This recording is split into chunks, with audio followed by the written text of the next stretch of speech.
स्वागतम स्वागतम सुस्वागतम.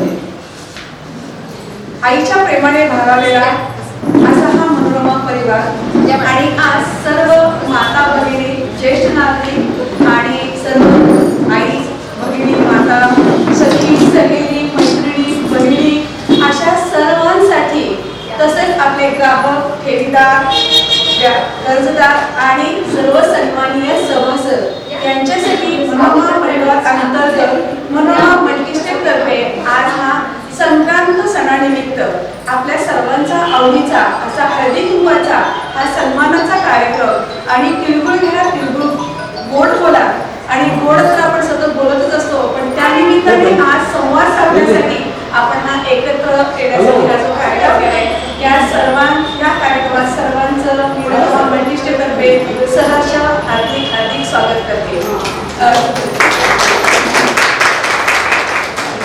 आजच्या कार्यक्रमाचं व्यासपीठ तसं पाहिलं तर व्यासपीठ म्हणजेच मनोरमा सखी मंचच्या अध्यक्षा आणि आमच्या मनोरमा मल्टीस्टेपच्या चेअरमन मॅडम माननीय शोभाताई मोरे मॅडम, तसेच मनोरमा बँकेच्या CEO आणि मनोरमा मल्टीस्टेपच्या व्हाईस चेअरमन माननीय शोभाताई कुलकर्णी मॅडम, तसेच मनोरमा मल्टीस्टेपच्या संचालिका माननीय डॉक्टर ऋचा मॅडम, मनोरमा मल्टीस्टेपच्या CEO माननीय कुलकर्णी मॅडम, तसेच डेप्युटी CEO नायडू मॅडम आज इथे उपस्थित आहेत आणि आपण सर्व पुनश्च आपल्या सर्वांचं हार्दिक स्वागत. आजच्या कार्यक्रमाची सुरुवात आपण सर्वप्रथम आपण माताच असतो, पण एका स्त्रीचं जेव्हा आपण स्वागत करतो, तिला नमन करतो, तसंच या जो मनोरमा परिवार आहे तो आपला आहे लक्ष्मीचं वरदान, सरस्वतीचं वरदान. तर आपण सर्वप्रथम लक्ष्मी पूजनाने आणि दीपप्रज्वलनाने आपल्या कार्यक्रमाची सुरुवात करूया. मी मान्यवरांना विनंती करते की आपण आजच्या कार्यक्रमाची सुरुवात दीपप्रज्वलन म्हणजे दिव्याचा प्रकाश, जो ज्योत प्रकाश करतो आणि प्रकाश म्हणजे आपल्या आयुष्यात उज्ज्वल करणारा असं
व्यवहार किंवा पासबुक करून घेणं किंवा अर्ज भरणे होतच असतं, पण आपलं जे काही नातं आहे हा परिवार आपण म्हणतो, म्हणजे परिवाराची झालेलं एक कौटुंबिक नातं असं असतं.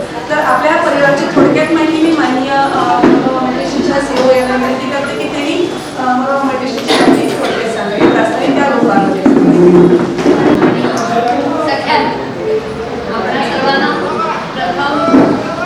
संक्रांतीच्या पर्वकाळाच्या शुभेच्छा देते. तिळगुळ घ्या, गोड बोला. नुसतंच गोड बोलू नका, तर मनापासून हे केव्हा होतं तर आपण महिला आर्थिक सक्षम, मानसिक शारीरिकपणे सक्षम नाही झालो तरच हे आतून जो उन्हाळा येतो किंवा आतून गोड होतो. तर असं तुम्ही व्हावं असं मनोरमा परिवाराने नेहमीच प्रयत्न केले.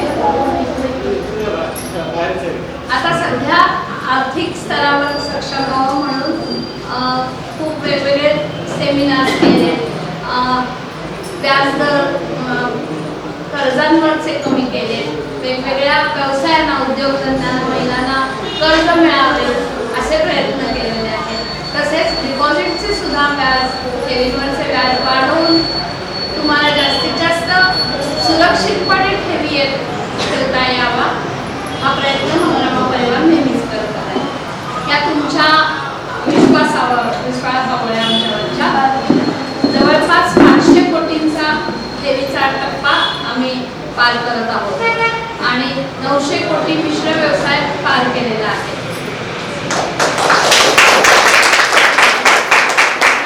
माझी एक विनंती आहे की याच्याही पुढे असाच विश्वास आमच्यावर ठेवून तुम्ही जास्तीत जास्त कर्ज आणि ठेवींच्या सुविधांचा फायदा करावा अशी तुम्हाला सगळ्यांना विनंती आहे.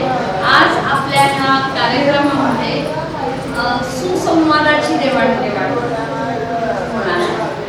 तसंच आपल्या महिलांचे आरोग्य चांगले राहावे यासाठी आम्ही सर्वतोपरी प्रयत्न करणार आहोत. तर त्यासाठी आमच्या संचालिका तुमच्या पाठीवर मार्गदर्शन करतीलच, त्याचा तुम्ही सर्वांनी फायदा घ्यावा.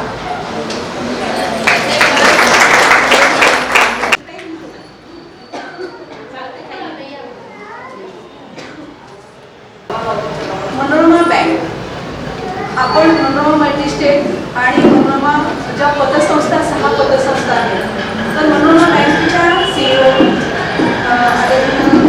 शिल्पा कुलकर्णी मॅडम यांनी आपल्यापुढं आपलं मनोगत आणि माहिती सांगते. मी त्यांना विनंती करते की त्यांनी आपण समाजात.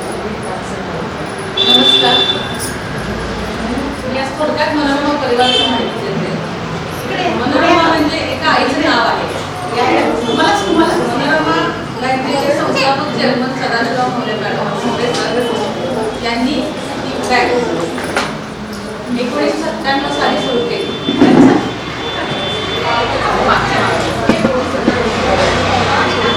मनोरमा बँकेचे सर्वे सर्व आदरणीय मनोरमा सखी मंचच्या अध्यक्षा, मनोरमा मल्टीस्टेटच्या चेअरमन आदरणीय शोभाताई मोरे मॅडम, मनोरमा मल्टीस्टेटच्या बँकेच्या संचालिका doctor Rucha madam, CEO madam, deputy CEO madam.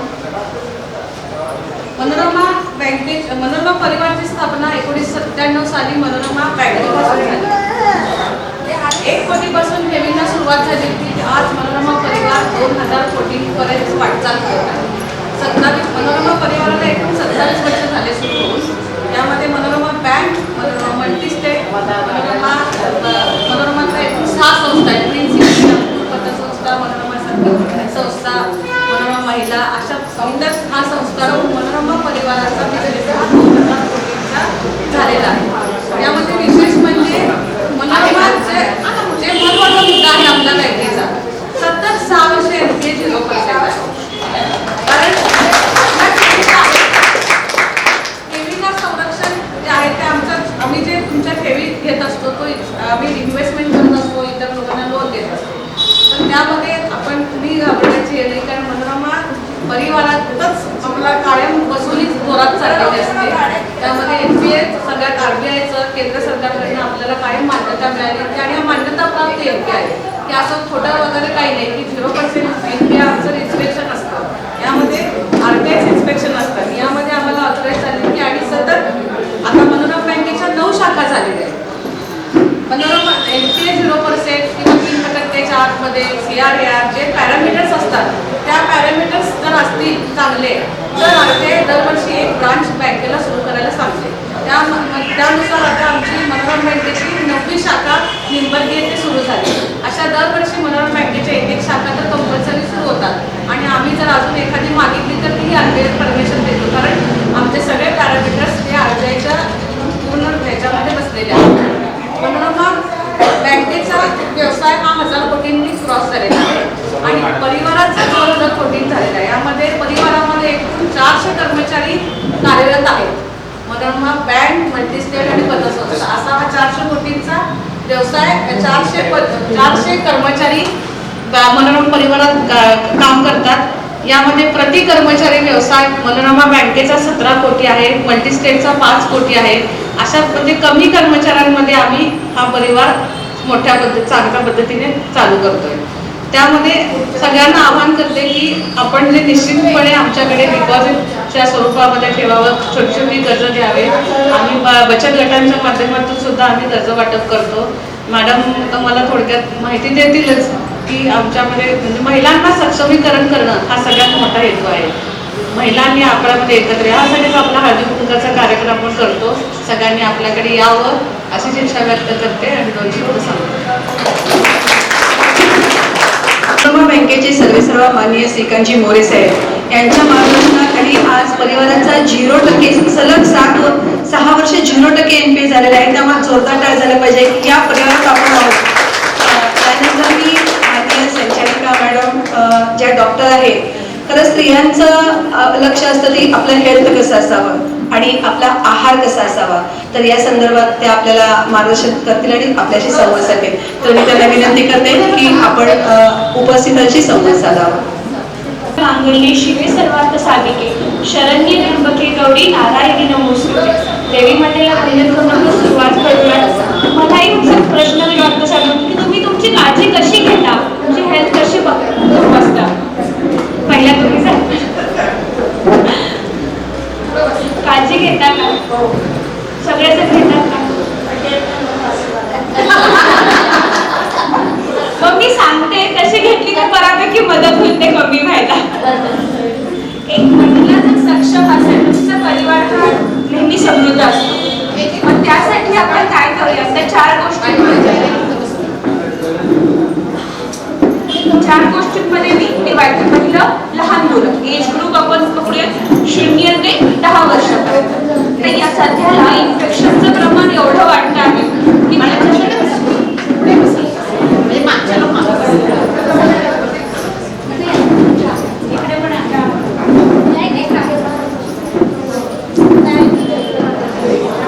लहान मुलांमध्ये वाढलंय. तर त्यासाठी तुम्ही आधी वॅक्सिनेशन मुलांना केलेलं आहे का? गव्हर्नमेंटनी आणि इंडियन अकॅडमी ऑफ पेडियाट्रिक्सनी नवीन वॅक्सिनेशन काढले आहेत प्रत्येक रोगासाठी. तर तुम्ही अजूनपर्यंत जरी मुलांना दिले नसतील तर ते वॅक्सिनेशन देणं हे सगळ्यांनी गरजेचं आहे. वॅक्सिनेशनचं काम काय असतं, तर आहे त्या इन्फेक्शनचा मायन्यूट क्वांटिटीचा डोस त्या वॅक्सिनमध्ये बनवला जातो.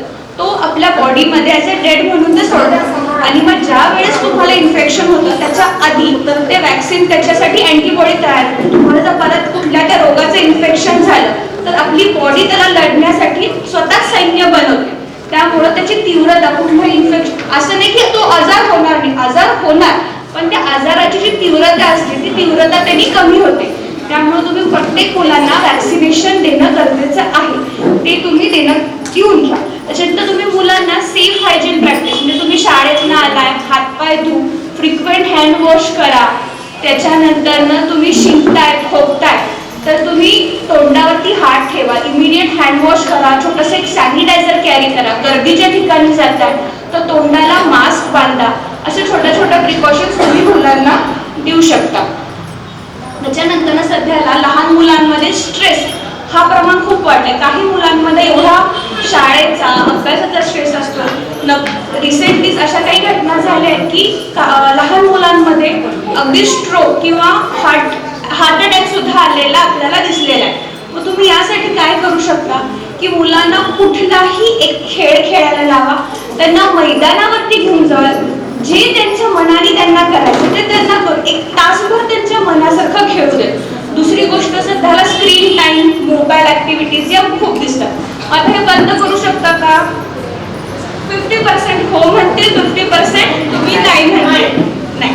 मग आता ह्याच्यामध्ये तुम्ही काय बंद केलं तर खूप चांगलं, पण कधी कधी असं असतं की काळानुसार बघतोय 5 मिनिटं त्यालाही चेंज गरजेचं आहे. So it is okay. मग तुम्ही तिथे काय करायचं, एक 15 मिनिटात तुम्ही त्याला मोबाईल बघताय, टीव्ही बघताय, एक अलार्म लावून द्यायचा. 15 मिनिटं झाली की ज्या कंडिशन मध्ये तुझं कार्टून आहे किंवा तुझा टीव्ही तो बंद करायचा. त्याच्यानंतर तुला परत जेव्हा केव्हा ते आई वडील जे आहेत किंवा फॅमिली तुम्ही डिसाईड करायचं की परत दिवसातून किती वेळा बघणार, 2दा बघेल, 15-15 मिनिटं 2दा, दिवसात अर्धा तास ठीक आहे, कारण आपण 15-15 मिनिटाचे 2 सेशन देतोय. So it is okay. त्यांनाही काही कधी कधी चांगल्या गोष्टी मुलं त्याच्यातून बघतात, तर तुम्ही तिथं कंटेंट ठरवू शकता की ह्यांनी काय बघायचं आणि ह्यांनी काही बघू नये. दुसरी गोष्ट, स्ट्रेस इंड्यूसमुळे सध्याला एक रात्री झोपताना मुलांचं हंतरून ओलं करणं ही बऱ्याचदा कंप्लेंट येते. आता ह्याच्यामध्ये दिवसभराचा ताणतणाव झाला, आपण सगळं बाकी खेळ पण केलं. अजून एक गोष्ट लक्षात येते की दूध झोपताना खूप सारे मुलांना दूध पाजतात. प्रत्येक वेळेस दूध पाजलं म्हणजे आपलं बाळ शांत झोपतं असं नसतं. दूध म्हणजे टेक्निकली काय होतं, जेवल्यानंतर फक्त ते पाण्यासारखं झालं, पोट भरतं, पण जेवल्यानंतर एक्सेस जेव्हा तुम्ही देताय ते नकळत प्रेशर तयार होतं आणि त्याचं रूपांतर फक्त पाण्यामध्ये होतं. आणि मग त्याच्यामुळे मुलं दिवसभराची एवढी थकलेली असतात की त्यांना तो आधीमध्ये वेळच मिळत नाही. मग त्यामुळं पेड वेटिंग होतं. संध्याकाळी 6 नंतर शक्यतो 6 ते 6:30 नंतर मुलांना खूप सारं लिक्विड इनटेक देणं टाळायचं. त्याच्यानंतर दुधामुळे अजून एक गोष्ट सध्याच्या रिसेंट स्टडीजमध्ये अशी लक्षात आली की गाईचं असेल, म्हशीचं असेल तर त्यांना नकळत मिल्क प्रोडक्शनसाठी काही हार्मोनल इंजेक्शन्स दिले जातात, ऑक्सिटोसिन सारखे वगैरे. त्याच्यामुळे होतं की दुधाचं प्रमाण, गाईचं ते दुधाचं प्रमाण येतं, पण ते दूध जेव्हा फ्रिक्वेन्सीमध्ये आपण मुलांना देतो तर मुलींमध्ये अर्ली चेंजेस, मेन्स्ट्रुअल चेंजेस ते दिसतात, अंग त्यांचं वाढणं हे अचानक कसे काय होतं. आधी तुमच्या वेळेस मुलं की आम्ही 14-15 वर्षाचे असताना आम्हाला पिरियड सुरू झाले, पण आत्ता लवकर होते. अरे नकळत तुम्हीच त्यांना हार्मोन्स देताय जे आपण असे घेत नाहीत. आपण हार्मोनच्या गोळ्या खूप उशिरा घेऊ गरजेनुसार तुमच्या, पण इनडायरेक्टली तुम्हीच त्यांना देतो. सो टिपिकल एजमध्ये मुली गेल्यानंतर त्यांना दुधाचं प्रमाण हे टाळा. तुम्ही सकाळी शाळेत जायच्या आधी अगदीच उपाशी पोटी पाठवायचं नाही, त्यावेळेस द्या, पण क्वांटिटी शुड बी रिड्यूस. अगदी एवढी पोट भरण्यापुरतं पाहिजे, पण खूपही देऊ नका असं मुलांच्या केसमध्ये सांगतो. दुसरी गोष्ट, या मुलांमध्ये सध्याला युरिनरी ट्रॅक्ट इन्फेक्शनचं प्रमाण खूप वाटतं. मुलींमध्ये ही संख्या जरा नेहमीपेक्षा जास्तच असते. मग त्यासाठी तुम्ही त्यांना काय कराल की दिवसातून शाळेतनं घरी आली किंवा 2 वेळा तुमचे जे इनर्स आहेत ते तुम्ही बदलायला पाहिजे. त्याच्यानंतर तुम्ही वॉशरूममध्ये जाता तर एखादा टिश्यू पेपर ठेवलं पाहिजे. शू झाल्यानंतर शूची जागा ही कोरडी व्हायला पाहिजे. ह्याच्यामुळे सुद्धा बऱ्यापैकी हे प्रमाण कमी होऊ शकतं, कारण मुलींची जागा ही मुलांच्या जागेपेक्षा शूची थोडीशी छोटी असते. त्यामुळे जेव्हा चड्डी ओली होते, ओली झाल्यानंतर तिथं बॅक्टेरिया, तिथं खूप सारे इन्फेक्शनचं प्रमाण वाढतं आणि नकळत वारंवार मुलींमध्ये हे जेव्हा किडनीचं इन्फेक्शन होतं, युरिनरी ट्रॅक्ट इन्फेक्शन होतं, तेव्हा त्यांच्या सायकल्सवरती सुद्धा प्रमाणाचा फरक पडतो. मग या गोष्टी तुम्ही टाळू शकता. आता अडोलसंट मुलींमध्ये काय होतं की जेव्हा पिरियड्स येतात तेव्हा त्यांची नकळत सुरुवात होते, चिडचिड होते, त्रास होतो, त्यांना काही गोष्टी कळत नाही. तुम्ही त्यांना जेव्हा तुम्हाला ही लक्षणं दिसतात, आता आपण एवढे सगळेजण आहोत की आपण नकळत चेंजेस झालेले समजू शकतो, मग तुम्ही त्यांना त्यावेळेस समजून सांगून की कसे चेंजेस होतात, का होतात हे समजून सांगणं गरजेचं आहे. चिडचिड होती तरी त्यांना का चिडचिड होती हे समजून घ्या. मग त्या वेळात त्यांना बाहेर थोडंसं घेऊन जाणे, नकळत हार्मोनल चेंजेस होत असतात ते लक्षात येत असतात, ते सगळे तुम्ही त्यांना समजून सांगू शकता. त्याच्यानंतर त्यांना गुळ शेंगाचा तुम्ही लाडू देऊ शकता. का?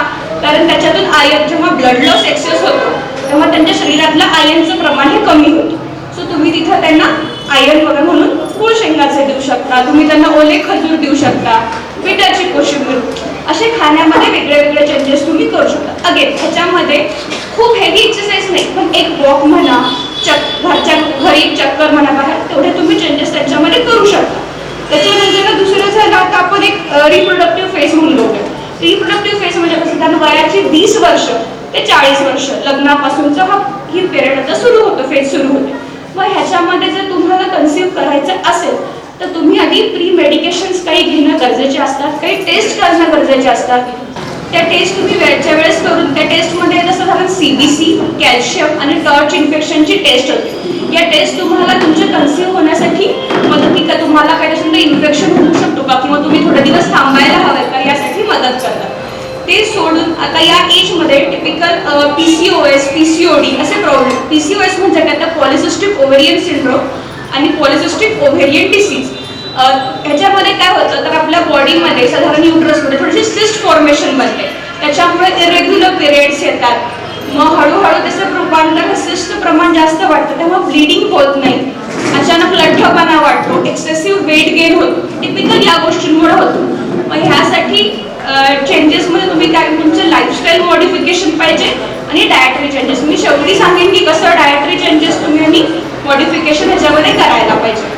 त्याच्यानंतर ना सध्याला थायरॉइडचं प्रमाण एक खूप वाढतं आहे. तर थायरॉइड कशामुळे, बेसिकली तुमचा स्ट्रेस असतो. महिलांमध्येच हे प्रमाण सगळ्यात जास्त आहे पुरुषांपेक्षा. दिवसभराचा तुमचा स्ट्रेस, एक्सेसिव्ह वेट गेन होणे. काही जण म्हणतात की आम्ही खात सुद्धा नाही तरी आमचं वजन वाढतंय. इन अपोजिट काही जणांचं असतं की आमचं एक्सेसिव्ह वेट लॉस, मी दिवसभर खाते तरी माझा वेट लॉस होतोय. हे सगळं कशामध्ये होतं, तर हे थायरॉइड, तुमचा नकळत आवाज बदलतो, काय होतं हे चेंजेस लक्षात येत नाही, हेअरफॉल व्हायला लागतो, स्किन अशी ड्राय होते, निस्तेज आपण अचानक वाटायला लागतो. तर हे सगळं थायरॉइडमुळे होतं. त्यामुळं आपण किती स्ट्रेस घ्यायचा आणि किती नाही घ्यायचा हे आपल्या हातात आहे.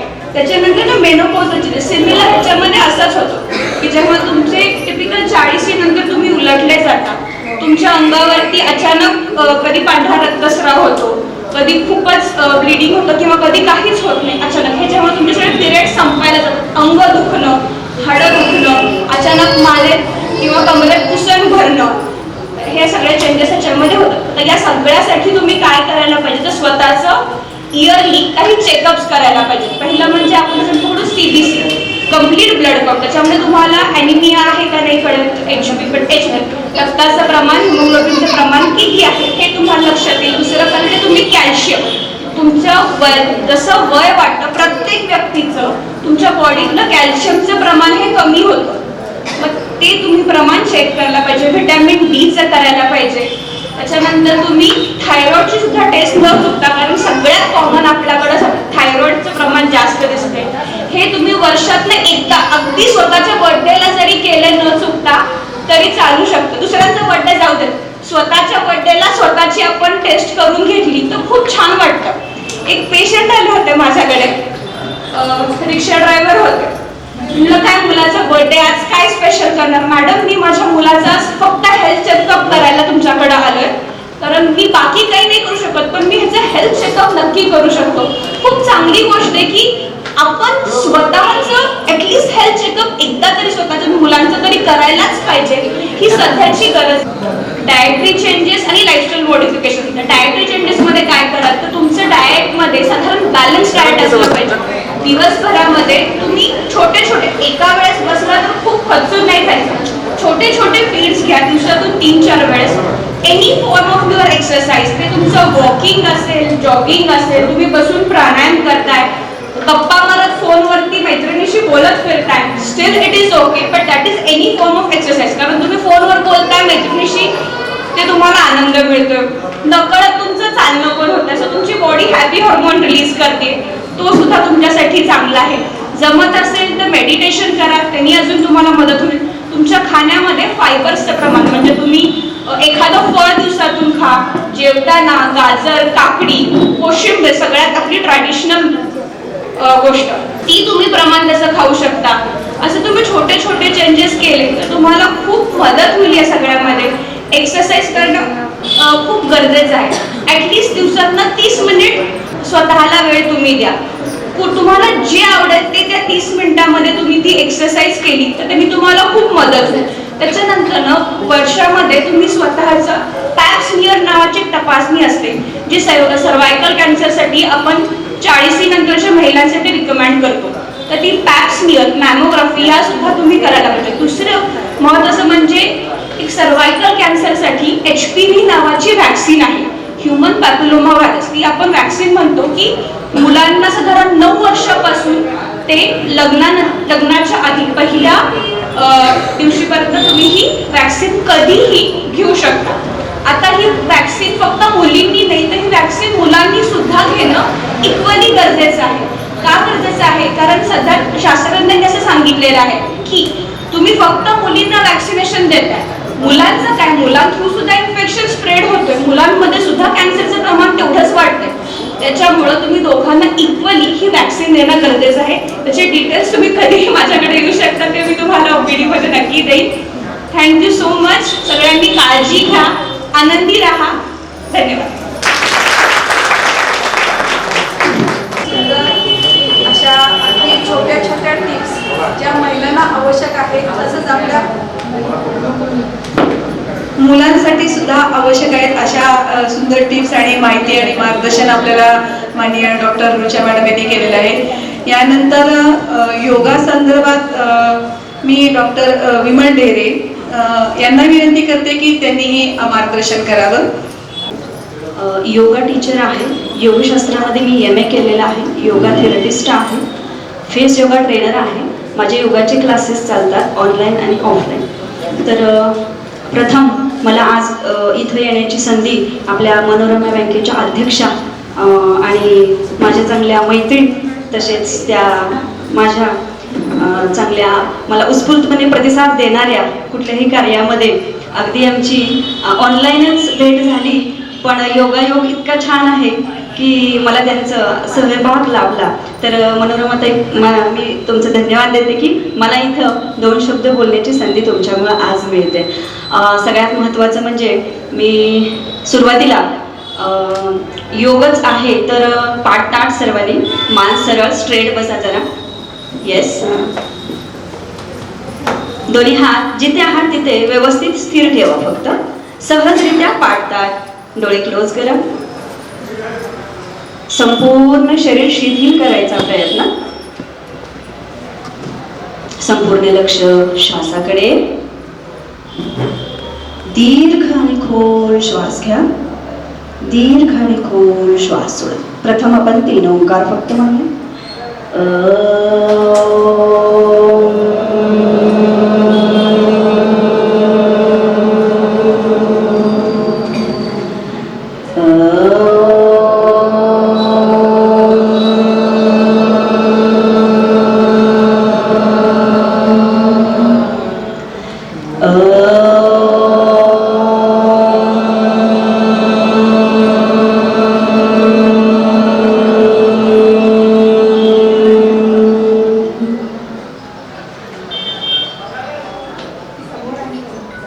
सावकाश रिलॅक्स. हळूहळू सावकाश डोळे ओपन करा. येस. आता बघा की आता मी तुम्हाला फक्त 3च ओंकार म्हणायला सांगितले, पण तुम्हाला तेवढ्याने सुद्धा इतकं छान वाटलं असेल. पण हे ओंकार ज्यावेळेला आपण परफेक्ट आणि व्यवस्थित आणि रोज म्हणू त्यावेळेला खरा तुम्हाला चमत्कार लक्षात येईल. कारण बघा, योग प्रथम मी तुम्हाला एक शॉर्टमध्ये योग म्हणजे काय. आता बऱ्याच जणांना असं वाटतं की योग हा आपल्यासाठी नाहीये, ऋषीमुनींनी केला तो त्यांच्यासाठी ठीक आहे, आपल्यासाठी नाहीये. किंवा योग म्हणजे काय तर अगदी डिफिकल्ट आसनं जे की आपण करू शकत नाहीये. मग आपण कितीतरी जण त्याला घाबरून त्याच्याकडे जातच नाही. पण मी म्हणेन की योग म्हणजे कठीण आसनं नव्हे. ओके. योगामध्ये बरंच काय काय आहे, मी तुम्हाला ते सांगणार, तुमच्यापुढे मांडण्याचा प्रयत्न करणार आहे की योग म्हणजे काय. तर प्रथम आपण योगाची व्याख्या फक्त बघूयात. योग म्हणजे काय तर योग म्हणजे जुळणे. योग हा शब्द या संस्कृत धातूपासून तयार झालेला आहे. आत्म्याचं परमात्म्याशी मिलन म्हणजे योग होय. पतंजली महामुनींनी त्यांच्या जे योगसूत्र लिहिलेले आहेत 196 याच्यामध्ये योगाची व्याख्या अशी केलेली आहे. योग चित्त वृत्ती निरोधः. योग म्हणजे चित्ताच्या, चित्त म्हणजे मन, मनाच्या वृत्तीचा निरोध करणे. निरोध मीन्स कमी करणे म्हणजे योग होय. तसेच भगवद्गीतेमध्ये बऱ्याच जणांना माहिती असेल, भगवद्गीतेमध्ये सुद्धा योगाच्या व्याख्या आहेत. समत्वम योग उच्यते. ओके. बरेच जणांनी योगाच्या वेगवेगळ्या व्याख्या केलेल्या आहेत, पण आता आपण त्याच्याकडे जास्त न जाता योग, आज मला मॅमने सांगितलंय की योगाचं महत्त्व सांगा. ओके. आता बघा, एक प्रॉब्लेम असतो आपला सुरुवात करण्यापासून. मला सांगा तुमच्यापैकी किती जण रोज सकाळी 1 तास एक्सरसाइज करतात. मग तो जिम असू देत, योग असू देत, वॉकिंग असू देत किंवा मेडिटेशन असू देत. कमीत कमी 20 मिनिटं तरी कोण करतं का? जरा हँड रेज करा. Very good. तुमच्यासाठी छान. पण जे करत नाहीये त्यांचं काय? मॅमने इतकं छान तुम्हाला गायडन्स केलंय. ओके. छान त्यांनी आहाराचं मार्गदर्शन केलंय. आपल्या लाईफमध्ये खूप गरज आहे. जसं आपण म्हणतो अन्न वस्त्र निवारा, हे आपल्या मूलभूत कशा मूलभूत गरजा आहेत, त्याच्यामध्ये एक एक्स्ट्रा आहे व्यायाम. मग तो कुठल्याही प्रकारचा असू दे, तुम्ही स्वतःसाठी 1 तास देणं हे गरजेचं आहे. आणि त्यातल्या त्यात मी म्हणेन लेडीज स्पेशल. कारण बघा, स्त्रीच्या जीवनामध्ये कितीतरी तारेवरची कसरत तिला पूर्ण आयुष्यभर करावी लागते. आपलं स्वतःकडे लक्ष जात नाही. कधी लक्ष जातं? पूर्ण संसार सगळा झाल्यानंतर, शेवटी मुलं वगैरे ज्यावेळेला ते जॉबला लागतात आणि मग आपण आपल्या स्वतःकडे लक्ष द्यायला लागतो. पण लक्षात घ्या, त्यावेळेला आपला चेहरा सुद्धा बघण्यासारखा राहिलेला नसतो. पोट वाढलेलं असतं, उठायला बसायला त्रास होत असतो, गुडघेदुखी, कंबरदुखी, मॅमनी बऱ्याच उदाहरणं घेतलेली आहेत त्याची. थायरॉइड, लठ्ठपणा यासारख्या व्याधी वाढलेल्या असतात. मग तुम्ही सांगा मैत्रिणींनो, त्या वेळेला विचार करण्यापेक्षा अगोदरच सुरुवात केली तर त्याच्यामध्ये काय अवघड आहे का? फक्त स्वतःच्या मनाला तयार करायचं आहे. आणि योग हा तुम्हाला कॉन्फिडन्स शिकवतो. तुमच्या डेली लाईफमध्ये इतकं छान योगाचं तुम्हाला महत्त्व आहे, हे तुम्ही त्याचा अनुभव घेतल्यानंतरच तुम्हाला समजणार आहे. अगदी सकाळी लवकर उठल्यापासून जे तुमच्या डेली रुटीनमध्ये जे बी तुम्ही काही दिवसभर करत असता, त्याच्यामध्ये एक प्रकारचा वेगळा कॉन्फिडन्स तुम्हाला येतो. फॉर एक्झाम्पल, अशी कितीतरी उदाहरणं माझ्याकडे आहेत की एका लेडीजला इतका त्रास होत होता की ती अशी किचन कट्ट्याच्या तिथे उभं सुद्धा राहू शकत नव्हते. असं त्यांनी मला एक्सपिरियन्स आल्यानंतर सांगितलं. पण आणि हा बऱ्याच महिलांचा प्रॉब्लेम असतो की का उभं राहू शकत नाहीये, तर वेट वाढलेलं असतं ना. आणि वेट वाढल्यामुळे काय होतं, नीवर त्याचं प्रेशर येतं. नीवर प्रेशर आल्यामुळे काय होतं, गुडघेदुखी सुरू होते. आणि मग डॉक्टर आपल्याला सांगतात की तुम्ही उभं राहायचं नाही, चेअरवरच बसायचं, खाली सुद्धा बसता येत नाही. आणि बघा, पहिल्या बायका कशा होत्या की सकाळी पहाटे उठायच्या, दळण वगैरे दळायच्या. तसं आताच्या आपल्याला आहे का? सासूबाईंचा त्रास नो. त्याच्यामुळे आपल्याला म्हणजे ते काही चुकीचं नाहीये, चांगल्या गोष्टी सुद्धा आपण त्याच्यातून शिकत होतो. त्यांच्या भीतीनं का होईना पण सुना लवकर उठायच्या, आंघोळ वगैरे करायच्या आणि त्यांचं डेली रुटीन चालू व्हायचं. आणि लक्षात घ्या, जर आपण बारीक विचार केला तर त्या डेली रुटीनचे जे त्यांची कामं होती त्याच्यामध्ये कितीतरी योगासनं त्यांची होत होती. फॉर एक्झाम्पल, जात्यावरती दळणदळण, याच्यामध्ये चक्की आसन त्याला योगामध्ये म्हटलं जातं. त्याला नाव द्यावं लागलं आता ऍक्च्युअली. ओके, तुम्ही लक्षात घ्या की अशा बऱ्याचशा गोष्टी आहेत की पारंपरिक ज्या आलेल्या आहेत त्या खरंच सत्य गोष्टी आहेत. आपण त्यांना हल्ली काय व्हायला लागलेलं आहे, फॅशन आणि इमिटेशन, हे खूप महत्त्वाचं आहे आत्ताच्या ह्याच्यामध्ये. पण त्याच्यामध्ये आपल्या बॉडीचा खूप लॉस होत चाललेला आहे, हेही लक्षात घ्या. मॅमनी डाएटबद्दल अगदी छान सांगितलेलं आहे, मी त्याच्याकडे अजिबात जाणार नाही. मी फक्त फोकस एक्सरसाइजवर आणि योगामधल्या ज्या काही तुम्हाला मी गोष्टी सांगू शकते ते मी तुम्हाला सांगणार आहे. बघा, योगामध्ये जसं की आपण म्हटलं, यमनियमापासून सुरुवात होते. यम, नियम, आसन, प्राणायाम, प्रत्याहार, धारणा, ध्यान, समाधी. ही योगाची 7 अंगे सांगितलेली आहे, 8 अंगे सांगितलेली आहे. अष्टांग योग महामुनी पतंजलींनी सांगितलेला आहे.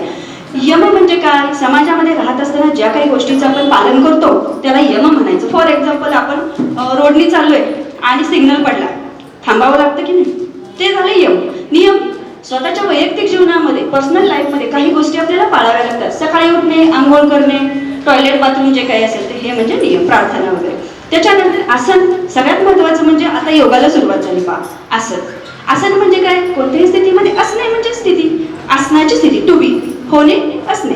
ओके, मग आता याच्यामध्ये तुम्हाला प्रश्न पडला असेल की तुम्ही सांगताय आसन करा, प्राणायाम करा, मग करायचं तरी काय? आता यांच्यासारखे आजी म्हणतील की आम्ही कुठली आसनं करायची, तर तुमच्या एज वाईज तुम्ही आसन निवडू शकता. असं नाहीये की तुमच्या बॉडीला ते पेलवत नाहीये आणि तुम्ही ते करायचं नाही. त्याच्यामध्ये स्टेप बाय स्टेप तुम्ही गेला तर त्याचे फायदे तुम्हाला नक्की मिळतात. ओके, त्याच्यानंतर झालं प्राणायाम. प्राणायामाचा अर्थ इतका छान आणि सुंदर आहे. प्राण प्लस आयाम, आपला जो प्राण आहे, आपला जो श्वास आहे, त्याच्यावरती नियमन आणणं.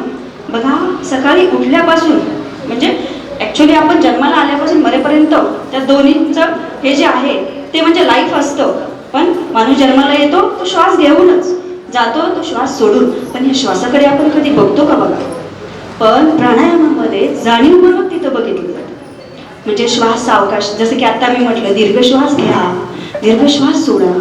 आणि हेच महत्त्वाचं आहे आपल्या लाईफमध्ये. जेवढं तुम्ही श्वासाकडे व्यवस्थित लक्ष द्या तेवढा तुमचा आत्मिक विकास होणार आहे. ओके, हा झाला प्राणायाम. मग त्याच्यामध्ये वेगवेगळ्या प्रकारचे प्राणायाम आहेत. प्रत्याहार, आपली इंद्रिय बाह्य इंद्रिय धावत असतात, हे घ्यायचं ते घ्यायचं ते घ्यायचं. बघा जशी एखादी छान साडी दिसली तर आपण लगेच आपलं मन तिकडे आकर्षित होतं. पण जर योगाची फी 500 रुपये असेल तर आधी विचार करतो 500 रुपयाच्या मानाने शिकवलं जातंय का, आपल्याला शिकवलं त्याच्यातून ज्ञान मिळेल का, असा आपण विचार करतो. आणि साडीला मात्र 500 काय 1000 पण आपण द्यायला तयार असतो. म्हणजे थोडंसं आपण काय करतो की चैनीच्या वस्तूकडे ओढा आपला जास्त. आणि हे रिअल सिच्युएशन आहे, तुमची माझी तीच आहे. पण थोडंसं योगामध्ये आल्यानंतर हे विचार आपले बदलतात. कारण काय गरजेचं आहे, 2 साड्या रोज डेली यूजसाठी ओके, पण थोडासा खर्च केला आणि योगाभ्यास केला तर काय हरकत आहे. थोडंसं वॉकिंग केलं, वॉकिंगला तर पैसेही लागत नाही, फक्त काय लागतंय मनाची तयारी. आणि हे योग तुम्हाला शिकवतो. मनाची तयारी करून जर आपण एक्सरसाइजला लागलो तर इतकं छान, त्याच्यासारखी तुम्हाला कुठली संपत्ती मिळणार नाही. नाहीतर आपल्याला माहीतच आहे की आरोग्य हीच खरी संपत्ती आहे. त्याच्यामुळं शक्यतो मी तर आज या निमित्तानं तुम्हाला सर्वांना सांगेन की कोणी सुरुवात केली नसेल तर आत्तापासून करा, अजून सुद्धा वेळ गेलेली नाही. म्हणजे असं म्हणायची काही हरकत नाही आहे की ह्या आजीनी आता मी काय करू नेमकं त्यातलं. छोटे छोटे सूक्ष्म व्यायाम असतात जेणेकरून तुमच्या शरीराला ते व्यवस्थित लवचिकपणा सुद्धा आणू शकतात. ओके, अगदी बऱ्याच जणांचे हात असे वर जात नाही आहेत पहा, पटकन उठता येत नाही, गुडघे कटकट वाजतात. तर याच्यावर सुद्धा सूक्ष्म व्यायाम केले तर नक्की तुम्हाला फरक पडू शकतो. तर बाल्यावस्था एक असते लेडीजच्या जीवनामध्ये, ते तर काय आपल्याला समजत नाही कसं गेलं ते. किशोरवयीन अवस्था असते ज्याच्यामध्ये पिरियड्स येतात, तिथं सुद्धा हार्मोनल इम्बॅलन्स होतो, मॅमने सांगितलंच आहे. त्याच्यामध्ये सुद्धा त्या मुलीच्या याची खूप चिडचिड होत असते. लक्षात आलं असेल आपल्याला की 8वी 9वीच्या मुली असतात त्यावेळेला त्यांच्यामध्ये हार्मोनल इम्बॅलन्स होतो आणि त्यांची खूप चिडचिड होत असते, त्यांचा मूड स्विंग होत असतात. तर त्याच्यामध्ये सुद्धा मेडिटेशन आहे, प्राणायाम आहे, योग निद्रा आहे, यासारख्या जे काही योगातल्या बऱ्याच अशा कृती आहेत ती आता आपण त्यांच्याकडून करून घेऊ शकतो. त्यानंतर लग्नानंतर लग्न, प्रेग्नन्सी, तिथं सुद्धा नॉर्मल डिलिव्हरी होण्यासाठी अशी काही आसनं आहेत. पण आपण योगाभ्यास केला तर आपण अगदी नॅचरल पद्धतीनं डिलिव्हरी सुद्धा होऊ शकतो. आणि सगळ्यात महत्त्वाचं म्हणजे प्रेग्नन्सीमध्ये आता संस्कार वर्ग वगैरे बरेच चालतात, पण सुरुवातीपासून जरी आपण एखादा जाप केला, आपल्याला जो आवडत असेल तो, त्यानंतर प्रार्थना वगैरे म्हटलात तर ते सुद्धा तुमच्या बाळाच्या आयुष्यावर खूप काही परिणाम करून जातं. मेडिटेशन करा, योग निद्रा करा, तुमच्या बॉडीला रिलॅक्सेशन तिथं सुद्धा महत्त्वाचं असतं. कारण आपले सुद्धा मूड तिथं हार्मोनल इम्बॅलन्समुळे आपले सुद्धा मूड चेंजेस होत असतात. त्याच्यानंतरचा टप्पा म्हणजे सगळ्यात महत्त्वाचा आहे आणि तो काही कुणालाही टाळता येत नाही, तो म्हणजे PCOD. तर 40च्या दरम्यान याची सुरुवात होते आणि आपल्याला त्याचे वेगवेगळे सिम्पटम्स दिसायला लागतात. म्हणजे बघा, कधीतरी बॉडी हॉट होणं, अंग गरम वाटणं, त्यानंतर मूड चेंज होणं, अनावश्यक भीती वाटणं, एखादं बोललं तर त्याचा लगेच राग येणं किंवा आपल्याला ह्यांनी असं बोलायला नको होतं, घरातल्यांनी समजून घेणं. पण त्या घरातल्यावर आपण डिपेंड न राहता आपण स्वतःला कसं सक्षम करता येईल, तर हे आपण ह्या योगाभ्यासातून तुम्ही शिकू शकता. मग कसं शिकायचं याच्यामधून? छोटे छोटे सूक्ष्म व्यायाम करू शकता, प्राणायाम करू शकता, मेडिटेशन करू शकता, ओंकार जप करू शकता, योग निद्रा करू शकता, छान फिरायला जाऊ शकता. याच्यामुळे सुद्धा तुमच्या त्या हार्मोनल इम्बॅलन्स जरी होत असतील तरी सुद्धा खूप छान हेल्प तुम्हाला होऊ शकते. पण हे कधी आपण केला तर. ओके, तर असे हे 4 इव्हेंट्स आपल्या लेडीजच्या जीवनामध्ये येत असतात. याच्याशिवाय सगळ्यात महत्त्वाचं म्हणजे आपल्या शरीरावर सूर्यनमस्काराचा सुद्धा खूप छान इफेक्ट होतो. सूर्यनमस्कारामध्ये आपली डावी उजवी पुढे मागे पूर्ण जी बॉडी आहे त्या बॉडीचं स्ट्रेचिंग होतं. मग सगळ्यात महत्त्वाचं सूर्यनमस्कारामुळे ब्लड सर्क्युलेशनवर खूप छान इफेक्ट होतो. आणि आपल्याला माहीत आहे ब्लड पूर्ण आपल्या बॉडीमधून खेळतं राहायला हवं, तर आपण व्यवस्थित आपलं रेस्पिरेटरी असेल किंवा जे बी काही पूर्ण शरीराचं स्ट्रक्चर असेल ते व्यवस्थित राहतं. प्राणायामामध्ये सुद्धा ब्लड सर्क्युलेशन व्यवस्थित होतं. तर सूर्यनमस्कारामुळे वजन कमी करण्यासाठी मदत होते, तसेच वेट गेन करण्यासाठी, म्हणजे ज्या पतल्या आहेत, छोट्या आहेत, त्यांना मोठं व्हायचं असेल तर ते मोठं करू शकतात, ज्या मोठ्या आहेत त्यांना छोटं व्हायचं असेल तर ते छोटे सुद्धा करू शकतात. म्हणजे किती तुम्ही कसं करताय, तुमचा एम काय आहे याच्यावर ते इफेक्ट करतं. त्याच्यानंतर कपालभाती, काही षटक्रिया सुद्धा आहे. तर त्या फॉर एक्झाम्पल आपण कपालभाती घेऊया. कपालभातीचंच उदाहरण घ्यायचं झालं तर कपालभातीचे खूप सारे फायदे आहेत, हे तुम्ही अनुभवून बघू शकता. तुमच्या सर्दीचा जो त्रास आहे, कफाचा त्रास आहे, तो तुमचा कमी होणार. ब्लड सर्क्युलेट ब्लड सर्क्युलेशन व्यवस्थित, रक्ताभिसरण पूर्ण बॉडीचं, ग्लँड्स, ॲड्रेनल ग्लँड्स, किडनीचं फंक्शन व्यवस्थित होण्यासाठी इतका छान इफेक्ट कपालभातीचा. सर्वसामान्य श्वसन तुम्ही करा. सर्वसामान्य श्वसनामध्ये फक्त आपण 500 cc 500 cc फक्त हवा आपण आतमध्ये घेऊ शकतो, विचार करा. पण कपालभातीमध्ये जास्तीत जास्त आपण आपलं रेस्पायरेट जे आहे एक्झेल जास्त केलं जातं. म्हणजे लक्षात घ्या, आपल्या बॉडीमध्ये काही अशा क्रिया आतमध्ये लंग्समध्ये घडत असतात, अल्वेलॉइडमध्ये, आणि ते टॉक्झिन्स तयार होतात. ते बॉडीच्या बाहेर जाणं गरजेचं असतं. पण कपालभाती नाही केली तर तेवढी प्रोसेस ती होत नाहीये. पण कपालभाती केली, ॲब्डॉमिनल मुवमेंट्स होते आणि आपलं जे एक्झेल आहे तो फोर्सफुली केला जातो. श्वास आपोआप याच्यामध्ये घेतला जातो. फोर्सफुली श्वास घेतला गेल्यामुळे सगळे टॉक्झिन्स बॉडीच्या बाहेर जातात. आणि आपल्याला माहिती आहे टॉक्झिन्स रिमूव्ह केले की बॉडी व्यवस्थित फंक्शन करते. ओके, तर फॉर एक्झाम्पल अशी कपालभातीचे सुद्धा खूप सारे फायदे आहेत. असं योगामध्ये इतकं काही सांगण्यासारखं आहे. पण तर आपल्याला थोडंसं बाकीच्यांना पण वेळेची मर्यादा आहे. मी एवढंच मोटिवेट करेन की हर रोज करो योग, रहो निरोग. हर रोज करो योग, रहो निरोग. ओके, रोज योग करते रहिए, योग्य बनते रहिए. जर तुम्ही योग केला तर तुम्हाला आनंदी निरामय जीवन नक्की लाभेल. तर पुन्हा एकदा मी मनोरमा मॅमचं मनापासून आभार मानते आणि इथं मला 2 शब्द बोलण्याची संधी दिली त्याबद्दल मनपूर्वक धन्यवाद. आरोग्यम धनसंपदा. प्रत्येक आपल्या शरीराची योग साधावा आणि आपल्याला जे आवश्यक आहे तेच करावं. आणि हा योग साधण्याचा जो मनोरमा मल्टीस्टेटने आज इथे साधला आहे त्याबद्दल परिवाराच्या वतीने मॅडमचं मी अभिनंदन आणि धन्यवाद देते. जसं धनसंपदा आहे तशी बचत ही सुद्धा एक संपदा आहे. आणि अशा संपदेसाठी मनोरमा मल्टीस्टेटच्या चेअरमन मॅडम आपल्याला नक्कीच मार्गदर्शन करतील. मी त्यांना विनंती करते. नमस्कार. आजच्या कार्यक्रमाला आवर्जून उपस्थित असणाऱ्या मनोरमा मल्टीस्टेटच्या डायरेक्टर डॉक्टर रुचा पाटील, माझी मुलगीच आहे. त्याचबरोबर साताऱ्याच्या डॉक्टर विमल ढेरे मॅडम आणि त्याचबरोबर मनोरमा मल्टीस्टेटच्या vice chairman Shilpa Kulkarni madam, Kavita Kulkarni madam, Naidu madam आणि सगळ्यात महत्त्वाचं तुम्ही सर्वजण आलात म्हणून कार्यक्रमाला खूप शोभा आलेली आहे. आपण म्हणतो तिळगुळ घ्या गोड बोला, पण मी म्हणते की गोड बोलणारी माणसं जेव्हा आमच्या परिवारात असतात तेव्हा गोड बोलणं असं वेगळं काही सांगायची आवश्यकता आहे का? नाही.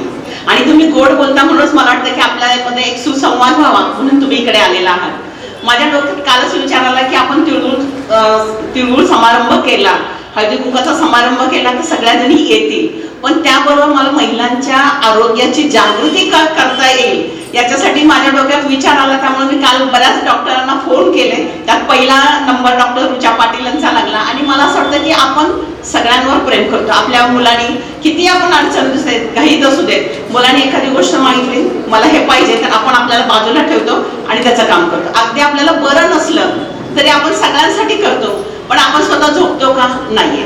मग मी आज हे सांगणार आहे की पहिल्यांदा आपण स्वतःवर प्रेम करायला शिकूया. जेव्हा आम्ही स्वतःवर प्रेम करतो तेव्हा आपण दुसऱ्यावरती पण तेवढाच जास्त पटीनं प्रेम करू शकतो. आणि त्याच्यासाठी आपल्याला काय लागणार आहे? आपलं आरोग्य, आपलं लाईफस्टाईल किंवा आपण जे काही नियम आहेत, प्राणायाम आहे, जर ते तुम्ही केलं तर तुमचं शरीर कसं राहणार आहे? ठणठणीत राहायचं की नाही आपल्याला? आणि तुमचं शरीर तुम्ही शारीरिकदृष्ट्या जर सुदृढ असाल तर मनोरमा परिवार आर्थिकदृष्ट्या सुदृढ होणार आहे. ह्याचा मला पूर्ण विश्वास आहे. आणि मला नेहमी वाटतं की प्रत्येक महिला, तुम्ही आता साधा विचार करा, आता जर मी म्हटलं ना किती वाजले बाबा, 5:15 वाजले, आपल्याला डोक्यात आलं की घरात काय चाललं असेल, गॅसवर बहुतेक ह्यांनी चहा ठेवलेला असेल, गॅस बंद करायला विसरते, लगेच आपलं मन कुठं जातं? तिथं जातं. ह्या मनाला जर कंट्रोल करायचं असेल तर तुम्हाला प्राणायाम आवश्यक आहे, योग आवश्यक आहे, तो तुम्ही केलाच पाहिजे. आपण सगळ्यांसाठी जर वेळ काढत असतो तर आपण स्वतःसाठी का नाही काढायचं? कारण घरामध्ये जर महिला सुखी असेल, सुदृढ असेल, निरोगी असेल तर घर सुद्धा तेवढंच सुदृढ निरोगी राहतं. आपल्याला जर बरं नसेल तर कळत न कळतपणे आपण चिडचिड करतो. मग ही चिडचिड जर टाळायची असेल तर आपल्याला काय केलं पाहिजे? आधी मला स्वतःचं आरोग्य सुधारलं पाहिजे. बऱ्याच वेळा कसं होतं, रात्री शिळं राहील, कुठं बाईला द्यायचं, जाऊ दे, मी नाश्ता केलाय का सगळ्यांसाठी, पोहे उपीट केलंय का? नाही, ती चहा आणि पोळीच करते. पण ह्याच्यामुळे तुमच्या आरोग्यावर काय परिणाम होतो हा कधी विचार करता का? नाही करत. पण आपली ती चहा पोळी नवऱ्याला देतो का आपण, मुलाला देतो का आपण? नाही, त्याला पाहिजे. जसं नवऱ्याला चांगलं आरोग्य पाहिजे, चांगला आहार पाहिजे, तसं मला का नको? मी तर म्हणेल की मुलींना आरोग्य चांगलं राहायचं असेल, कारण ती 2 घरांना जोडते, तर तिचं आरोग्य जर चांगलं राहायचं असेल तर पहिल्यांदा आपण मुलीच्या आरोग्याकडे जास्त लक्ष ठेवलं पाहिजे. मुलीला स्वतःच्या पायावर उभं केलं पाहिजे. आता परवा 12 जानेवारीला जिजाऊ जयंती झाली, त्याच्या आधी सावित्रीबाई फुलेंची झाली. तर मग ह्या सगळ्यांकडे बघून आपण काय शिकायचं? शेजाऱ्यांच्या घरात शिवाजी महाराज जन्माला येऊ दे, माझ्याकडे नाही, मला काय होणार नाही, पण मी असं म्हणेल की शिवाजी महाराज शेजाऱ्यांकडे येऊ दे, पण माझ्या घरात जिजाबाई जन्माला आली पाहिजे. आपण हा विचार केला पाहिजे. मी माझ्या मुलीला चांगलं शिकवेल, तिला तिच्या पायावर उभं राहील, तिला आर्थिकदृष्ट्या सक्षम करेल. आता बऱ्याच वेळा आपण त्या मॅडम सुद्धा म्हणाल्या की आर्थिक सक्षमीकरण. आपण म्हणतो माझ्या हातात खूप पैसे, आम्ही जेव्हा म्हणतो की महिला आर्थिकदृष्ट्या सक्षम आहे, सबलीकरण, हे खूप शब्द आता कॉमन झाले. पण म्हणजे काय की ती फक्त पायावरती उभी राहिली म्हणजे आर्थिकदृष्ट्या सक्षम झाली का? तर नाही, तिच्याकडे पैसे पण असले पाहिजे. त्याबरोबर तिचं शारीरिक आरोग्य सुद्धा महत्वाचं आहे. खूप पैसे आहेत पण मला चालताच येत नाहीये, मला उठायचं असेल तर मला कोणाला तरी बोलावं लागतं, किंवा मला दवाखान्यात जायचं म्हटलं तरी मला जाता येत नाही. मग असं तर शारीरिक आरोग्य व्यवस्थित नसेल तर आपल्याला त्या पैशाचा काही उपयोग आहे का? नाही. मग आता पुढची गोष्ट आहे की माझ्याकडे पैसे आहेत, माझं शारीरिक आरोग्य आहे, पण मी दिवसभर एकटेच घरात असते, टीव्हीवरच्या सिरियल बघते, नेहमीच त्याच्यामध्ये सासू सुनेला त्रास देते किंवा सून काहीतरी खोड्या काढते. आपण ही निगेटिव्हिटी आपल्या म्हणजे कळत नकळतपणे आपल्या डोक्यात येतं की वाईट वागायचं. मग ही निगेटिव्हिटी तुमच्या डोक्यामध्ये येते तेव्हा तुमचं कळत नकळतपणे मानसिक आरोग्य बिघडतं. आणि जेव्हा माझं मानसिक आरोग्य बिघडतं तेव्हा समोर माझ्याकडे ताटामध्ये 4 पदार्थ असतात, तर माझ्या डोक्यात काय आठवत असतं की तसं वागली का मग मला मग माझ्या पोटामध्ये अन्न जातं, ते अन्न असतं का? नाही. त्या अन्नाचं रूपांतर कशात होत आहे? विषामध्ये होत आहे. मग मला माझ्याकडे जे काय आहे ते जर मला आनंदाने करायचं असेल तर मला पहिल्यांदा आनंदी राहिलं पाहिजे. म्हणजे माझ्याकडे पैसे आहेत, शारीरिक आरोग्य पाहिजे, मानसिक आरोग्य पाहिजे. आता तुम्ही म्हणाल हे सगळं माझ्याकडे आहे, पण 4 मैत्रिणी मला भेटल्यानंतर जे आम्ही गप्पा मारतो, जे आम्ही एकमेकांशी गप्पा मारतो, बोलतो, त्याच्यामुळं काय होतं? विचारांची देवाणघेवाण होते. ही विचारांची देवाणघेवाण होणं सुद्धा खूप महत्वाचं आहे. का महत्वाचं आहे की सांस्कृतिक आजचा हा तसा पाहिलं तर सांस्कृतिक आहे. तुम्ही सगळ्यांनी एकत्र आल्या, कदाचित तुम्हाला एखादी जुनी मैत्रिणी या ठिकाणी भेटू शकते, किंवा आता तुम्ही मॅडमचे दोघींचे विचार ऐकले की एक कळत न कळत माझ्या डोक्यामध्ये काय आले की मला काहीतरी करायचं. मग आता मला हे सगळं करत असताना, मला दुसऱ्यांसाठी करत असताना बोलता बोलता लक्षात येतं की ती जर स्वतः पायावरती उभी कशी राहिली, ती घरी फॉल पिकोचं मशीन आणले तिनं, स्वतःच्या पायावरती उभी राहिल्यामुळे तिच्याकडे पैसे येतात. मग आता बघा, महिलांना मी नेहमी म्हणत असते, मी स्वतः बँक ऑफ महाराष्ट्रामध्ये होते, त्यामुळे मला नेहमी असं वाटतं की प्रत्येक महिलेच्या हातामध्ये पैसे आले पाहिजे. मग तिला दिवसभर घरी बसल्यानंतर छोटा मोठा व्यवसाय करा. आता संक्रांत सण झाली तर मला असं वाटलं की बाबा मला साडी घ्यायची. मी नवऱ्याला म्हणतो मला साडी पाहिजे. तो काय म्हणतो, दिवाळीला घेतल्या 2 साड्या, आता तुला कशाला पाहिजे? पण तेच पैसे जर माझ्या हातात असेल तर मी जाणार, मी साडी घेणार का? तर माझ्या हातात पैसे. आणि जेव्हा माझ्या हातात पैसे येतात तेव्हा माझी घरामध्ये एक पद निर्माण झालेली असते. कुठला आपण निर्णय घेताना विचारलं तर कपाट आणायचे, आणूया का आपण, लागतंय का आपल्याला? आणि इतर वेळेस काय, तुला काय कळतं? आपण आपली किंमत वाढवली पाहिजे, आपण आपला सन्मान वाढवला पाहिजे, असं मी निश्चित महिलांना, पण तुम्ही माझ्या मैत्रिणी आहात की नाही, आणि तुमचा सन्मान हा माझा पण सन्मान असणार आहे. तर अशा पद्धतीने आपण आपली घरातली किंमत वाढवूया. असे सांस्कृतिक कार्यक्रम असतात, हुतात्मा स्मृती मंदिरला कितीतरी नाटकं येतात, साहित्याचे कार्यक्रम होतात, त्यांना आवर्जून जायचं. थोडासा वेळ आपण स्वतःसाठी काढलाच पाहिजे. आता हे सगळं का करायचं? तर मला माझं आरोग्य, माझं आयुष्य आनंदाने जगायचं. आपल्याला आयुष्य हे सारखं सारखं मिळणार का? नाही. जे आयुष्य मला मिळालं ते जर मला आनंदाने जगायचं असेल तर मला काहीतरी वेगळं केलं पाहिजे. मला माझी स्वतःची ओळख निर्माण केली पाहिजे. मी जर एखाद्या आमच्या मल्टीस्टेटच्या 70 शाखा आहेत, मी जर मनोरमा मल्टीस्टेटमध्ये गेले आणि ह्यांचं नाव समजा, तुमचं नाव छपेकर, आता मल्टीस्टेटमध्ये गेल्यानंतर त्या मॅडम मॅनेजर म्हणतात, छपेकर ताई आलात का? खूप दिवसांनी आलात, तुमच्या मुलाला इथं बक्षीस मिळाले. त्यांचा मुठभर मास चढतं की नाही अंगावर? हे जेव्हा आनंद होतो ना तर इनडायरेक्टली तुमच्या शरीरामध्ये हॉर्मोन्स सिक्रेट होतात आणि तो परिणाम तुमच्या शरीरावर होतो. आणि जेव्हा तुम्ही आनंदी मूडमध्ये असतात तेव्हा तुम्हाला खूप चांगल्या गोष्टी करता येतात. प्राणायाम केल्यानंतर माझा स्वतःचा अनुभव आहे की आपल्या जेवणावरती पहिल्यांदा कंट्रोल येतो. जे आपण 2 पोळ्या 3 पोळ्या त्याच्याची 1 पोळी खाली तरी आपलं पोट भरतं, ते महत्वाचं आहे. तुमच्यामध्ये सकारात्मक विचार, पॉझिटिव्ह विचार येतात. योगाचा हा सगळ्यात महत्वाचा फायदा की दुसऱ्याबद्दल निगेटिव्ह विचार करण्यापेक्षा मी पॉझिटिव्हली काय करू शकते हा तुम्ही विचार करा. आणि जेव्हा आम्ही मनोरमा मल्टीस्टेट किंवा मनोरमा परिवार असेल किंवा मनोरमा बँक असेल, आता मनोरमा बँक 9 मे 1997 ला सुरू झाला, 28 वर्ष जवळजवळ होत आलेली आहे. मग हे करत असताना श्रीकांत मोरे साहेबांनी हे स्थापन करत असताना त्याच्या मागे एक विचार होता. माझे सासरे शिक्षणाधिकारी होते, सरा मोरे, बरेच जण त्यांना ओळखतात. पण त्यांच्या डोक्यात हाच होता की मोठ्या लोकांना कुणी पण कर्ज देतं, पण समाजामध्ये जी लहान लहान मुलं आहेत, लहान लहान माणसं आहेत, तळागाळातली माणसं आहेत, त्यांचा विकास केला तर खरं सुख आहे. म्हणजे पुण्य काय असतं, तर जे आपल्यापेक्षा लहान आहेत, ज्यांना खरंच पैशाची गरज आहे, त्यांना जर तुम्ही वेळेवरती कर्ज रूपाने असेल पैसे दिले तर 100% तुम्हाला ते रिपेमेंट मिळतं, व्यवस्थित तुमच्या त्याच्या कर्जाची वसुली होणार आहे. आणि त्यांनी अनेक असे अनुभव घेतले होते आणि मग त्यामुळे त्यांना असं वाटायचं की आपली स्वतःची एखादी बँक असेल. आमच्या मनोरमा परिवारामध्ये कुठलाही डायरेक्टर कोट्याधीश नाही, सर्वसामान्य कुटुंबातले सगळे डायरेक्टर आहेत. कशासाठी आहे की त्यांना तुमचे आमचे प्रॉब्लेम लवकर लक्षात येतो.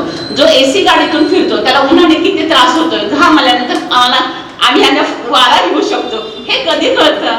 आम्ही सर्वसामान्य असेल. जो एसी मध्ये फिरतो तो काय म्हणतात, मी हा कार्यक्रमाला बसणारच नाही कारण मला गरम होते. हा फरक असतो. मग आपले आणि तुमचे प्रॉब्लेम तर कोण सॉल्व्ह करू शकतो की ज्याला आपल्या ह्याची जाणीव आहे, प्रश्नांची जाणीव आहे, तो माणूस 100% या गोष्टीची जाणीव करू शकतो. मात्र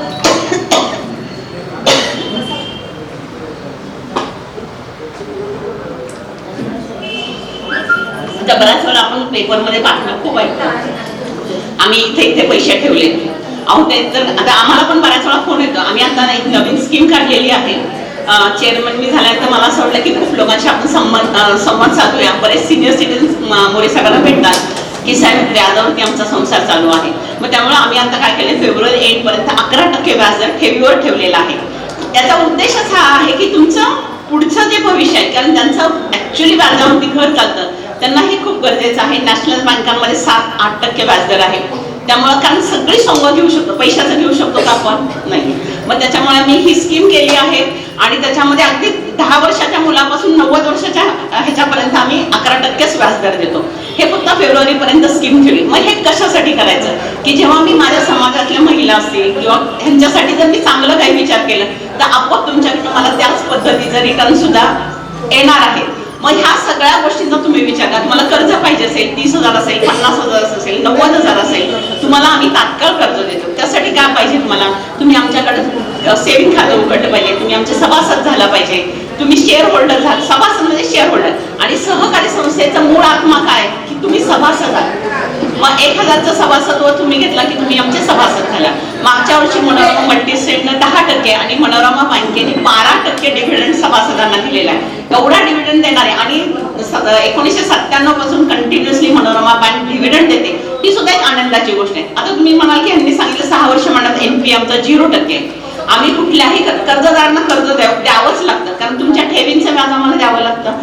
मग कर्जदारांकडनं कर्ज वसुली करताना कोर्टामध्ये केस काढतो का नाही, कारण कर्जदारांनी माहित असतं कोर्टात केस केली की 10 वर्षांनी मानतात. तसं नाही, त्याच्याकडनं सन्मानानेच कर्जाची वसुली होते. कदाचित एखादा प्रॉब्लेम असू शकतो म्हणून तो एखादा हप्ता चुकतो, पण एप्रिल पासून आमच्याकडची जी कर्ज वसुली आहे तर त्याच्यामुळे आमच्याकडे कर्ज थकीत राहत नाही, तर ते कर्ज वसूलच केलं जातं, वसूल होतं, सन्मानाने होतं. प्रत्येकाला काही ना काहीतरी अडचणी असतात, त्या अडचणीवरती मात करण्यासाठी स्वतः मोरे साहेब ग्राहकांना बोलून त्यांचे सामंजस्याने प्रॉब्लेम आपल्याला काही सोडवता येतात का हा पण विचार त्या ठिकाणी केला जातो. हे सगळं तुम्हाला तुम्ही म्हणाल की हे कशासाठी मॅडम, तर आपलं आर्थिक आरोग्य सुधारणं ही मला वाटते काळाची गरज आहे.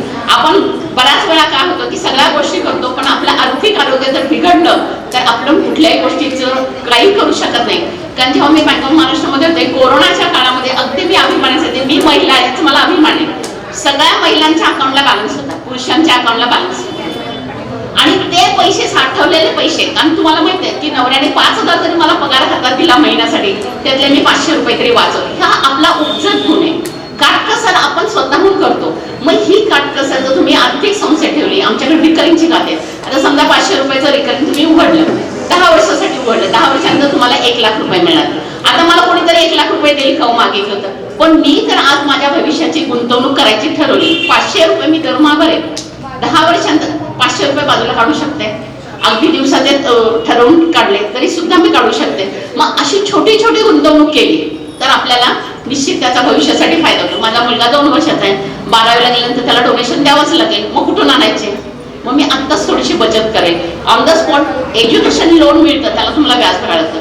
पण मी जर माझ्या घर मोठं करायचंय, माझ्या घराला मोठं बनवायचं असेल असेल, माझ्या मुलांना खूप छान शिक्षण द्यायचं असेल, तर मला पहिल्यांदा काय केलं पाहिजे, माझ्या भविष्याची सुरक्षित भविष्य पाहिजे. मी थोडी गुंतवणूक सुरुवात केली. आपण कुठलं पण तळं बघितलं तर थोडं थेंब साठतं तळं होतं. मग आज आपण आपल्या पैशाची गुंतवणूक योग्य ठिकाणी केली तर आपल्याला त्याचा फायदा होतो. बऱ्याच वेळा बऱ्याच कस्टमर आम्हाला म्हणतात की मॅडम अहो तिकडे 14% व्याज आहे, म्हणून 15% व्याज आहे आणि तुम्ही किती कमी देताय. त्यांना फक्त मी एकच सांगत असते की पहिल्यांदा, आणि तुम्ही पण सगळेजण लक्षात घ्या, कुठल्याही आर्थिक संस्थेत जा तेव्हा संचालक मंडळ कोण आहे, ते कुठले आहे, त्याच्यानंतर त्या संस्थेचं बॅलन्स शीट बघायचं. त्या बॅलन्स शीट मध्ये किती डिपॉझिट्स आहे, किती कर्ज आहे. नियम असा आहे की 100 रुपये जर तुमचं कर्ज असेल तर 70 रुपये तुम्ही वाटले पाहिजेत. जर यांनी 90 रुपये वाटले तर काय होणार आहे सांगा. तुम्ही जर पैसे मागायला गेले तर तुमचे पैसे मिळणार आहेत का? नाही. एखादा माणूस म्हणाला की ह्या बँकेत पैसे मिळत नाही, लाईन लागते. कशासाठी? पैसे लागत नसले तरी पैसे घ्यायला येतात. मग आपल्याला ह्या गोष्टी कळल्या पाहिजेत की मी ह्या संस्थेत पैसे ठेवले तर माझे पैसे सुरक्षित आहेत का, माझे पैसे मला वेळच्या वेळेस परत मिळणार आहेत का, हे सगळं तुम्ही शिकलं पाहिजे. असं म्हणू नका की आम्हाला काय गरज आहे. बऱ्याच महिला नोकरी करतात, पगार नवऱ्याच्या हातात येतात, ते काय करायचं ते करा. असं नाहीये. आपल्या नावावर पण स्वतःच्या नावावर थोडेसे पैसे ठेवा. आता हे म्हणते की मॅडम तुमच्या आम्हाला तुम्ही असं काय सांगायला, पण तसं नाहीये. पैसे हे नेहमी विभागून ठेवले पाहिजेत. एकाच बँकेत पैसे ठेवा असंही मी तुम्हाला म्हणणार नाही. प्रत्येक बँकेमध्ये थोडे पैसे ठेवा की जेणेकरून बँकेला 5 लाखापर्यंत तुम्हाला इन्शुरन्स असतो. त्याही गोष्टी तुम्हाला माहित पाहिजे.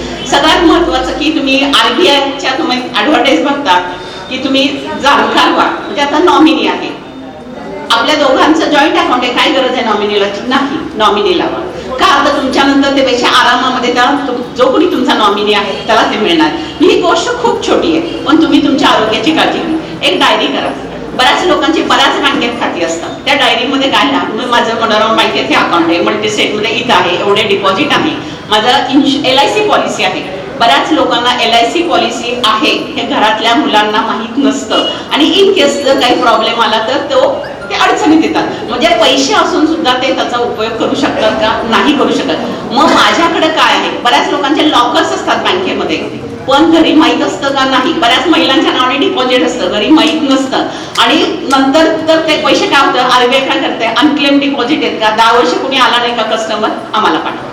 म्हणजे जे पैसे मी 1-1 रुपया साठून माझ्या परिवारासाठी मुलांसाठी ठेवले होते ते पैसे कुठे गेले? RBIला. कशामुळं? आपल्या अज्ञानामुळे. पहिल्यांदा तुम्ही सज्ञान व्हा, तुम्ही सुशिक्षित व्हा, तर तुम्ही ह्या सगळ्या गोष्टींचा निश्चित उपयोग करू शकाल.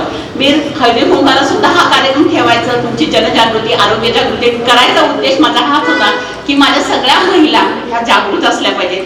काही ना काहीतरी त्यांनी स्वतःसाठी केलं पाहिजे. नुसतं घरी बसा असं मी म्हणणार नाही. अगदी तुम्हाला माहिती आहे, अगदी मॉन्टेसरी म्हणजे ह्याच्यामध्ये जाणाऱ्या मुला, म्हणजे प्ले ग्रुपला जाणाऱ्या मुलांना सुद्धा लोक ट्युशन लावतात, माहिती आहे की नाही तुम्हाला सगळ्यांना. मग मी का नाही मी घरी बसून मुलांची ट्युशन देऊ शकते. आपल्याला 2+2=4 आपण शिकलेलंच असतो. आता कुठलीच महिला अशी नाहीये की तिच्याकडे शिक्षण नाही. आपल्याकडे सगळ्या महिला शिकलेल्या आहेत. मग आम्ही असं छोटे क्लास घेऊ शकतो की नाही? घेऊ शकतो. ज्या नोकरी करणाऱ्या महिला आहेत, आता एखादी भाजीवाली असेल तिला तुम्ही मदत करू शकता, निवडलेल्या भाज्या देऊ शकता. असे छोटे मोठे व्यवसाय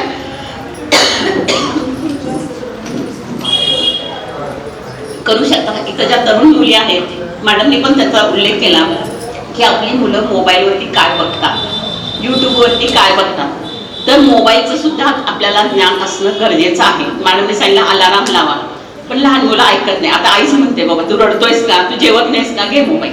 म्हणजे आपणच ती सवय लावलेली असते, पण ती सवय हळूहळू बंद केली पाहिजे. कारण का, तर मोबाईलमुळं बऱ्याच वेळा, म्हणजे मी मध्ये बार्शीला गेले होते की हे मानेचे स्नायू आहेत ते मान पूर्ण खाली येते, पाठ हे जे आहे ते पूर्ण असे होतात आणि तो विचार करण्याच्या पलीकडे तो विचित्र वागतो. मग आपणच आपल्या मुलांना बिघडवायचं का घडवायचं? तुम्ही ठरवा. घडवायचं की नाही आपल्या मुलांना? मग ठीक आहे, त्याला राग येईल, तो चिडचिड करेल मोबाईल हातातून काढल्यानंतर, एक करू दे, पण चल तू मैदानावर चल, मी पण तुझ्या सोबत येते. त्यासाठी आपल्याला त्याग करावा लागेल. तर हे सगळं करण्यासाठी आपण सुदृढ असलं पाहिजे, आरोग्यदृष्ट्या निरोगी असलंच पाहिजे, तसंच आर्थिकदृष्ट्या सुद्धा तुम्ही सगळेजण समृद्ध असलाच पाहिजे.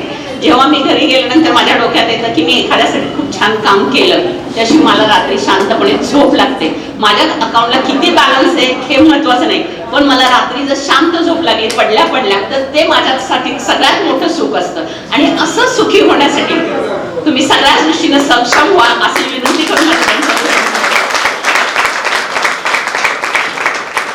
प्रकृतीची संपत्ती साक्षात श्रीरमा आणि तुमच्या आमच्या सर्वांची मनोरमा. आज या मनोरमा परिवारातर्फे असा हा सुंदर सोहळाच म्हणायला हवं, कारण सगळ्या जणी नटून थटून आणि आज या सुंदर अशा कार्यक्रमाला आवडता कार्यक्रम आपला हळदी कुंकाचा मनोरमा मल्टीस्टेट तर्फे आपण इथे आयोजित केलेला आहे. आणि मनोरमा मल्टीस्टेटच्या चेअरमन मॅडमने आता एक छानसं मार्गदर्शन, एक मैत्रिणी म्हणून, तुम्ही आमचे ग्राहक ठेवीदार जरी असलात तर एक मैत्रीण म्हणून आपल्याशी संवाद चाललेला आहे. मी पुन्हा मॅडमचे आभार व्यक्त करते. आणि आता अतिथी देवो भव, खरं तर आपल्याला छान मार्गदर्शन लहान मुलांसाठी, आरोग्यासाठी आणि योगायोग साधत असं केलेलं आहे. तर मी मान्यवर चेअरमन मॅडम, सीओ मॅडम आणि बँकेचे सीओ मॅडम यांना विनंती करते की प्रथमतः आपण डेरे मॅडम यांचा आपण इथे सत्कार समारंभ करूया. हळदी कुंकू शाल असं आपण आणि तिळगुळ. येस.